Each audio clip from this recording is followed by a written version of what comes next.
Hello po. Narito ang ilang bagay na pwedeng gawin ng mga tao para protektahan ang kanilang sarili. Para manbuelva po uli, kung nakikita, nalalasahan, o nararamdaman mo ang usok, bawasan kagad ang mga aktibidad sa labas. Lalong mahalaga ito kung may mga problema ka sa kalusugan, halimbawa, mga tao na may sakit sa puso o sakit sa paghinga tulad ng hika, kung ikaw ay matanda, buntis, o may inaalaga ang bata. Pangangalaga ng sarili. Kontakin ang iyong healthcare provider kung nararanasan mo ang mga sumusunod na sintomas.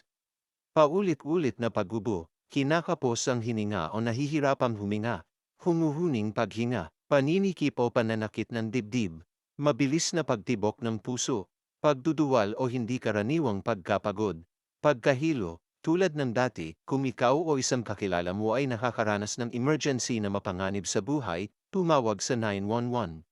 Sundin ang mga pag-iingat na ito para protektahan ang iyong kalusugan. Bawasan ang mga aktibidad sa labas. Hanggat maaari, manatili sa loob ng nakasara ang mga bintana at pinto. Huwag magbubukas ng bentilador na nagdadala sa loob ng usok mula sa labas.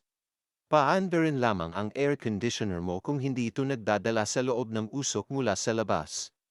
Pag-isipang umalis sa lugar hanggang mabawasan ang usok kung nakakaranas ka ng mga sintomas na dulot ng pagkakalantad sa usok.